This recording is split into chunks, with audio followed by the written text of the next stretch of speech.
let me recap this happy tale. We're facing macro instability because of the looming debt crisis. Rob told us that instability is going to put a real cost burden on every company, and they've got to deal with it. Bill says that macro-level instability leads to distortion and temptation at the business level, distorts your incentives and tempts you to do things other than create value for consumers. And Joe told us that it also simply makes every decision more difficult. That uncertainty means it's harder for us to make the right decision, and looping back to what Bill said, that may make us make the conservative but suboptimal choice, in this case avoiding the exposure to the instability. That's not a pretty picture. What should these people, when they are active in the business world, be doing to help develop the skill and will so that the markets they're active in deal with these issues in a timely and effective way?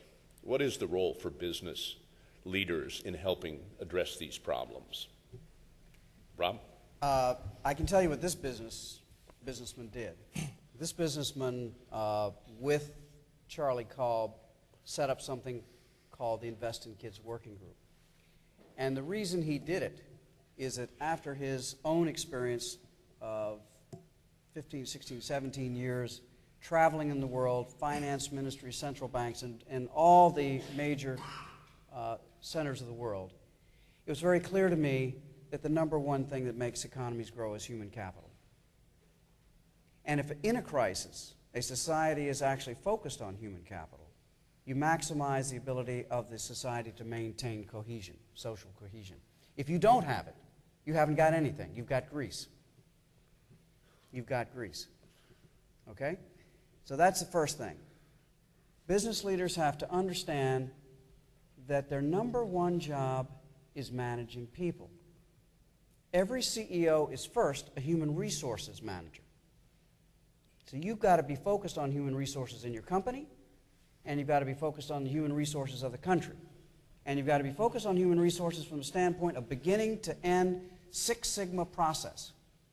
Something goes wrong in the beginning, fix it then. Because if you don't fix it then, it just gets more and more and more expensive to fix it further on. You cannot fix an engine problem in the paint shop before the car goes out the door, okay?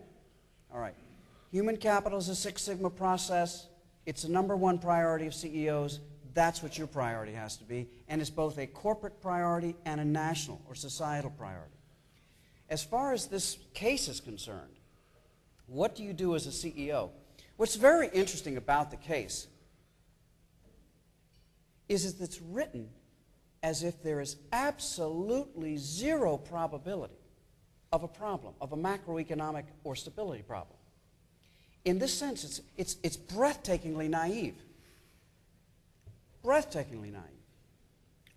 Now, when Joe talks about the problems that he has raised, or I talk about calculating a present value of the fiscal adjustment cost and putting it like an off-balance sheet liability back on the balance sheet of a company and asking, okay, now what's the company worth now? And you come up with a negative net worth. Some people would say, well, that's a very extreme analysis. Very extreme. How more extreme is it than an analysis which doesn't consider the problem at all? CEOs have to look at bad news and good news. In this instance, let me ask you, all of you are UVA Business School Sharpies. You all are really tuned into graphs and numbers. Joe Menerick showed a graph of the debt to GDP ratios of a lot of countries. How many of you can tell me the name of the country on the far right-hand side of that graph from your right hand, as you looked at the graph, your right-hand side? How many can tell you the name of the country? Okay, Japan, right. Okay, how many can tell me the name of the country on the left-hand side of the graph? Very good, Australia. Where should Pyrex locate its plant? Hello, in a low fiscal adjustment cost country. Good rule of law. Good intellectual property protection. Lots of good reasons to put it in Australia, to say nothing of the fact that it's right next to one of the largest growing, fastest growing areas of the world and upturn in consumer consumption. The number of people that are going to be buying those little pots got to be better there than almost any place else in the world. And what do you do about the exchange rate risk? Sorry, sir, you got it wrong. It's exactly the opposite, but it's okay. I am dyslexic too. I am dyslexic too. I get this wrong all the time. But when you've got a country that's offering its currency at nearly zero interest rate, what is the hedging cost? Even if you hedge it for 10 years, what's the hedging cost? 4.5%? 3%? It's nothing compared to a product line and the fiscal adjustment costs that a reasonable, just sort of crude analysis would indicate as it could be much worse, it could be much less, but nevertheless it's massively larger than 4%. So first, one of the options you'd consider as a CEO is to locate it in Australia, getting ready to sell to the rest of the world, take advantage of the fact that the world is globalizing, and hedge the currency risk. Thank you.